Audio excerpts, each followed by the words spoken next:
Mazmur 84 ayat 1 sampai ayat yang ke-13. Kita akan belajar satu tema, ibadah yang sejati. Ibadah yang sejati. Bapak Ibu yang dikasihi oleh Tuhan, firman Tuhan pada hari Minggu, satu minggu yang lalu, masih hangat di dalam hati kita bersama. Firman Tuhan bahwa melatih diri untuk beribadah. Mengapa kita perlu melatih diri untuk beribadah? Karena ibadah adalah bukti kesalehan. Karena ibadah mengandung rahasia besar. Karena hari Tuhan semakin mendekat. Itulah tujuan kita melatih diri beribadah. Iya. Bapak Ibu, hal yang Tuhan sudah izinkan terjadi kita alami bersama, di mana Tuhan sudah memanggil salah satu anak kekasih kita dari tengah-tengah jemaat. Pada hari Minggu, terakhir kalinya ia mendengar firman Tuhan ini yang disampaikan oleh hamba Tuhan Bapak Pendeta, dan dia mengaminkan.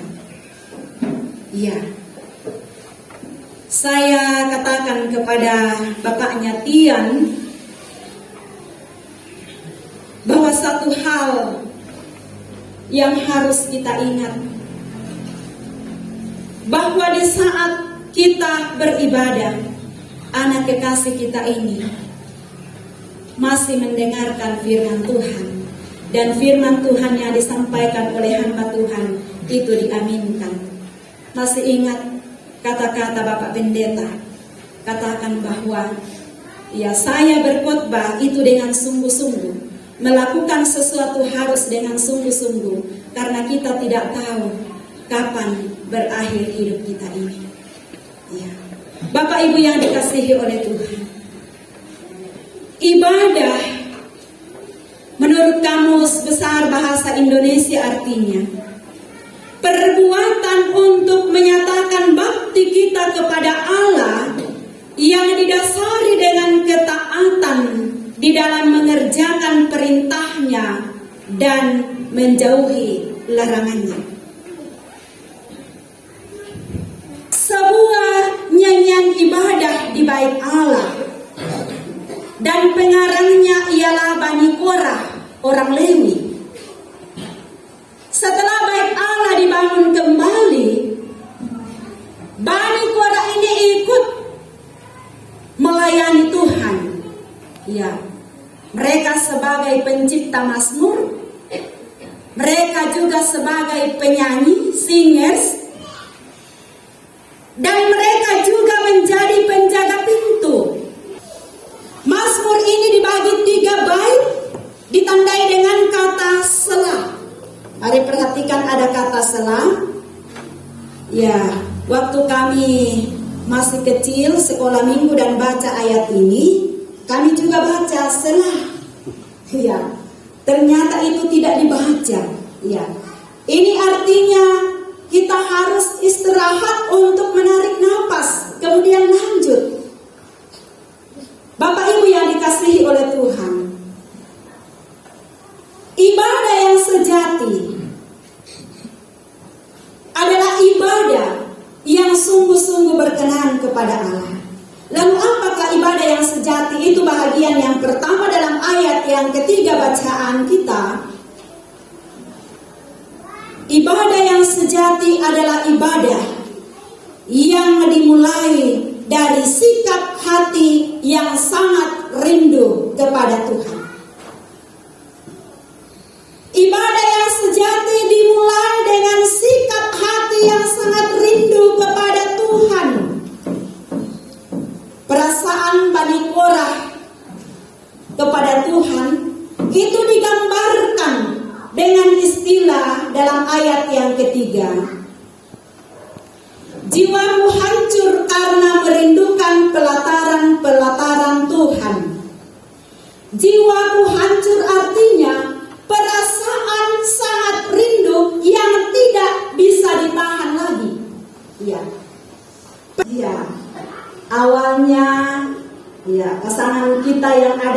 ini tentu awalnya pasti kita jatuh cinta.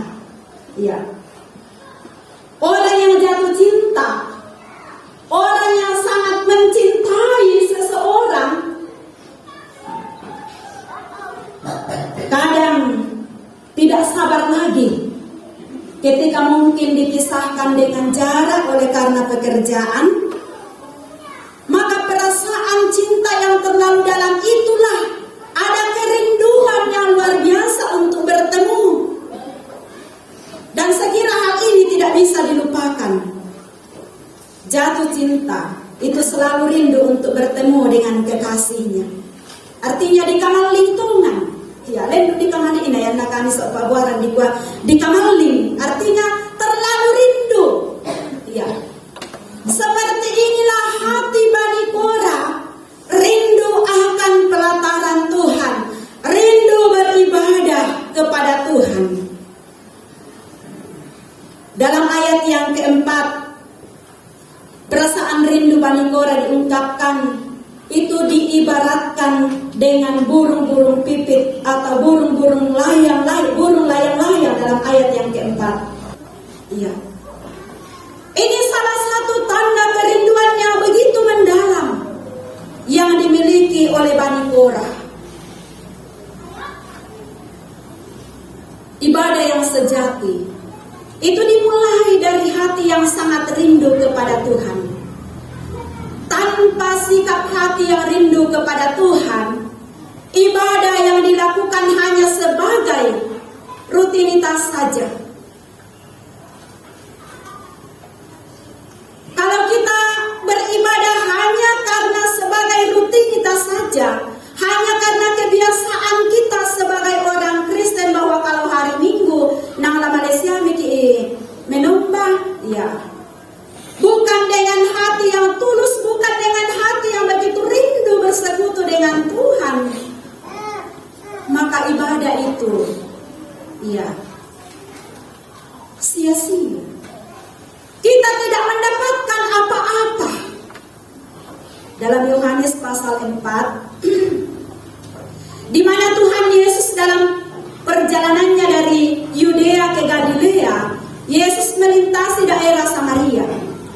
Dikatakan bahwa saat itu Yesus merasa letih, Yesus capek dalam perjalanan itu, dan ia beristirahat. Ia beristirahat dan ia duduk di pinggir sumur yang disebut sebagai sumur Yakub. Sumur yang dibuat oleh Yakub kemudian diberikan kepada anaknya yaitu Yusuf. Saat Yesus duduk beristirahat, dikatakan bahwa datanglah seorang perempuan Samaria untuk menimba air. Lalu Yesus bercakap-cakap dengan dia. Dan salah satu yang disampaikan Yesus ialah menjadi penyembah yang benar. Bapak Ibu, kita tahu bersama bahwa orang Samaria beranggapan bahwa Allah itu ada di atas gunung-gunung atau berada di tempat-tempat ritual khusus. Iya. Karena itu Yesus memberikan prinsip tentang penyembah yang benar. Bahwa Allah adalah roh. Barang siapa yang menyembahnya harus menyembahnya dalam roh dan kebenaran. Bapak Ibu, saya percaya kita yang hadir pada pagi hari ini, kita sedang menyembah Tuhan, mempersembahkan hati kita, hidup kita kepada Tuhan. Karena apa? Kita memiliki kerinduan bersekutu dengan Tuhan. Tidak ada motivasi yang lain. Ya. Hanya karena kita terlalu rindu bersekutu dengan Tuhan, menyembah kepada Tuhan. Sikap hati yang rindu beribadah kepada Tuhan menandakan bahwa kita adalah penyembah yang sejati. Jiwa kita pasti akan disegarkan ketika motivasi kita benar dalam menyembah, di dalam beribadah kepada Tuhan. Ketika kita sebentar kembali, pasti kita kembali dengan penuh sukacita. kita disegarkan oleh firman Tuhan. Baik itu melalui puji-pujian, baik itu melalui renungan firman Tuhan. Nang sengak siama ya tepenanta, ya jadi pemalaran di rulangan puang matua. Iya. Lendo masanang na tu na penanta, masanang ki uling kai tu na katuan, lante waktu tatingayo, ke di pemalaran siami dolo, ya te batang kaleta sepenanta, lulangan puang matua. Kemudian bahagian yang kedua, ibadah yang sejati adalah sepanjang hidup. Ayat 6 sampai ayat yang ke-9. Dalam ayatnya yang ke-6 sampai ayat yang ke-9 dikatakan, berbahagialah manusia yang kekuatannya di dalam Engkau, yang berhasrat mengadakan ziarah. Lalu bagi kita yang ada saat ini, perjalanan atau ziarah kita adalah perjalanan sepanjang hidup yang Tuhan masih anugerahkan. Artinya, segala sesuatu yang kita lakukan yang berkenan kepada Tuhan itu adalah ibadah. Apa yang kita lakukan dalam rumah tangga kita, ada keramah tamahan, senyuman kita, cara kita menghormati sesama pengguna jalan, ini juga adalah ibadah. Ibadah tidak dibatasi hanya dalam acara ibadah di gereja. Menolong orang yang kesusahan adalah ibadah yang murni. Mari kita baca dalam Yakobus pasal 1 ayatnya yang ke-27. Yakobus pasal 1 ayat yang ke-27. Ibadah yang murni dan yang tak bercacat di hadapan Allah Bapa kita ialah mengunjungi yatim piatu dan janda-janda dalam kesusahan mereka, dan menjaga supaya dirinya sendiri tidak dicemarkan oleh dunia. Sangat jelas firman Tuhan bahwa ibadah yang murni, ibadah yang tidak bercacat di hadapan Allah ialah mengunjungi yatim piatu dan janda-janda yang hidup di dalam kesusahan. Iya.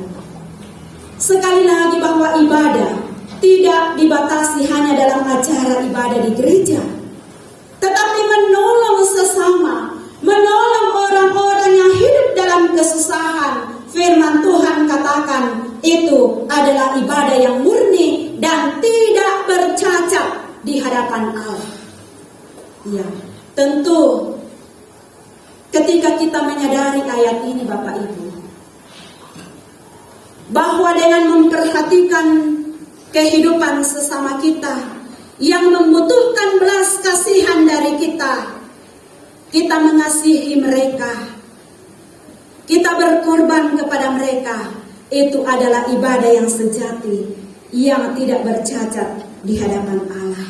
Dan tentu kita semua mau melakukan hal ini. Dalam ayat yang ke-6, ayat yang ke-7, dan ayat yang ke-8 dalam bacaan firman Tuhan bagi kita,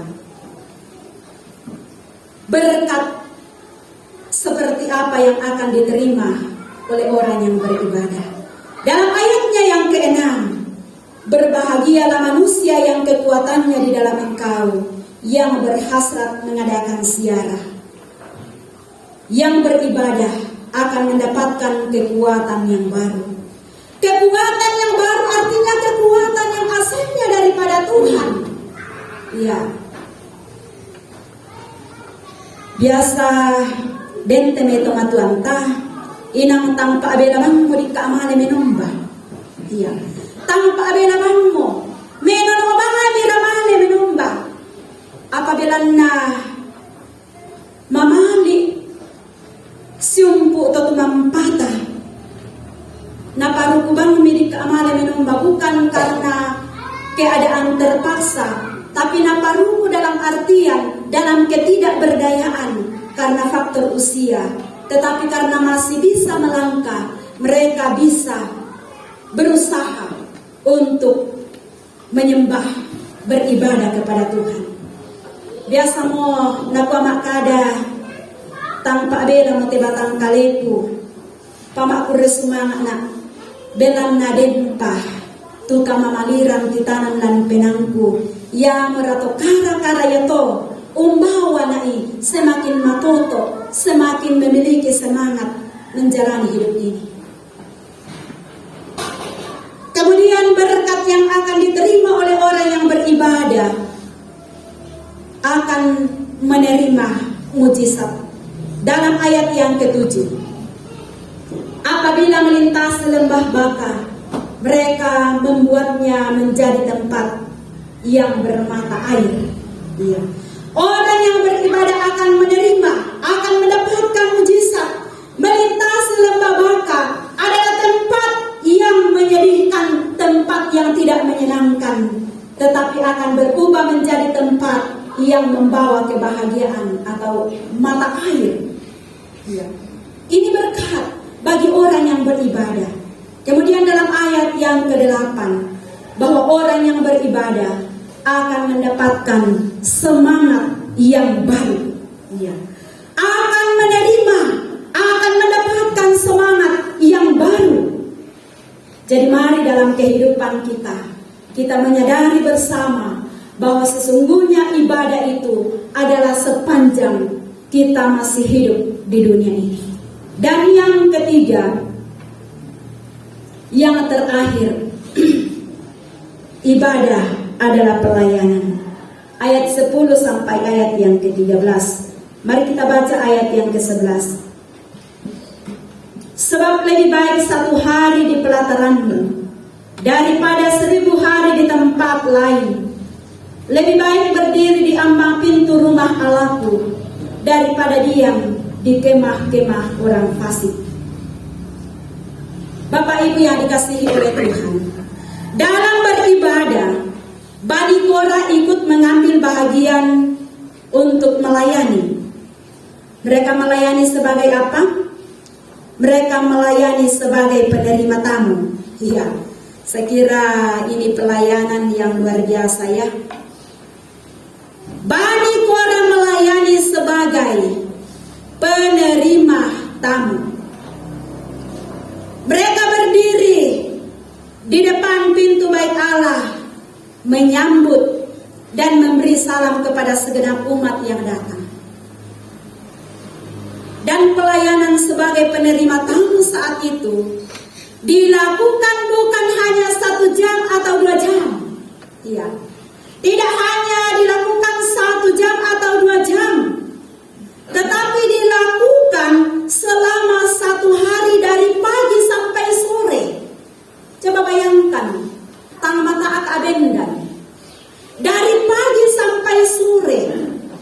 Jadi setiap orang yang datang beribadah mengambil bahagian sesuai dengan talenta, sesuai dengan tugas yang dipercayakan kepada mereka.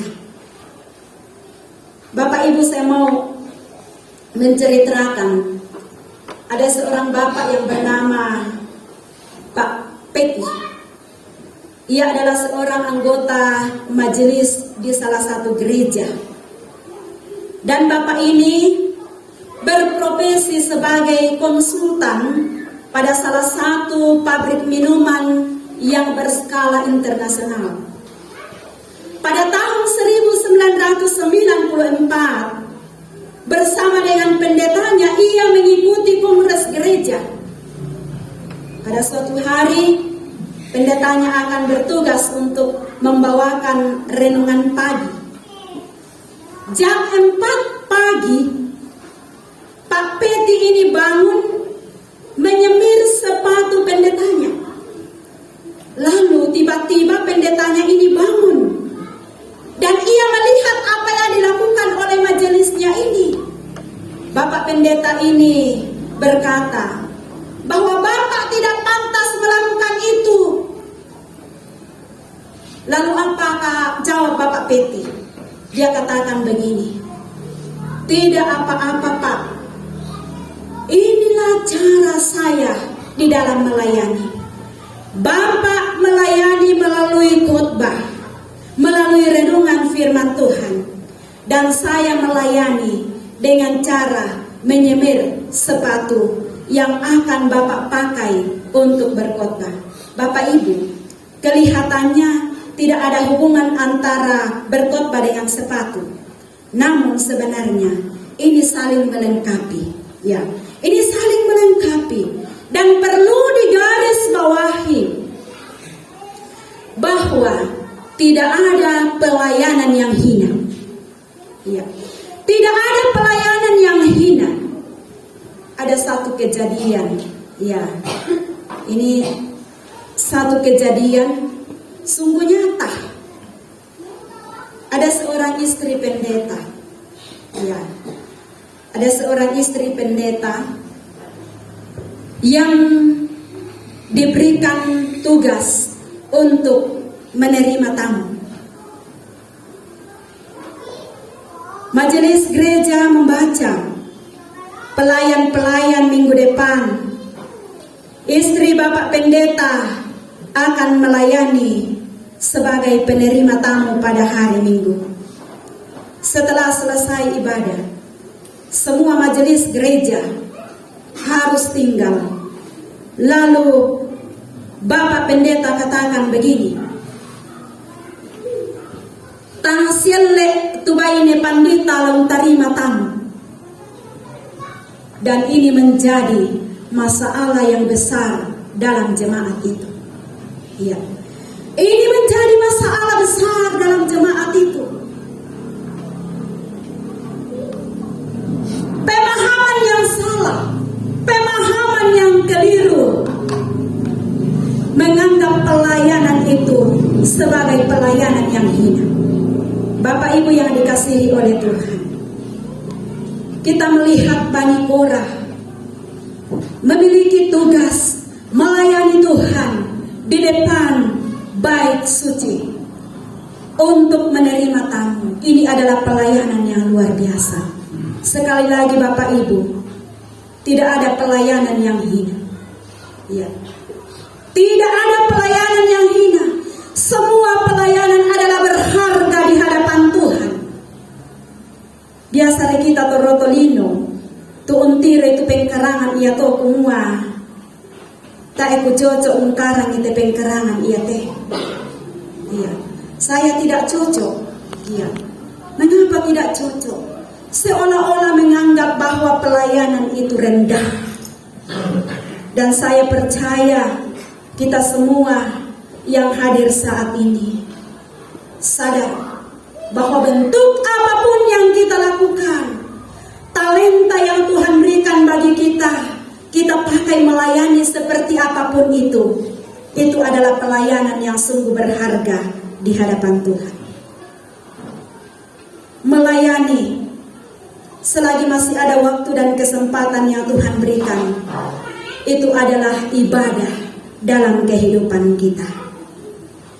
Bapak Ibu yang dikasihi oleh Tuhan, dalam bacaan firman Tuhan bagi kita pada hari ini, oleh Bani Korah kita diajarkan prinsip-prinsip penting tentang ibadah yang sejati. Yang pertama, bahwa ibadah yang sejati adalah ibadah yang dilakukan dengan sikap yang benar, yaitu dengan hati yang sangat rindu kepada Tuhan, tidak ada tujuan yang lain. Dan yang kedua, ibadah yang sejati adalah sepanjang hidup kita atau semasa hidup kita, apapun yang kita lakukan, lakukanlah itu untuk Tuhan. Dan yang ketiga, ibadah adalah pelayanan. Gunakan kesempatan yang ada, talenta yang Tuhan berikan bagi kita untuk melayani Tuhan. Dengan demikian, kita akan melihat hari-hari hidup kita diberkati Tuhan. Kita berdoa. Bapa di surga, kami bersyukur pada siang hari ini kami telah membaca dan merenungkan firman Tuhan. Mampukan kami Tuhan untuk melakukan firman-Mu ini.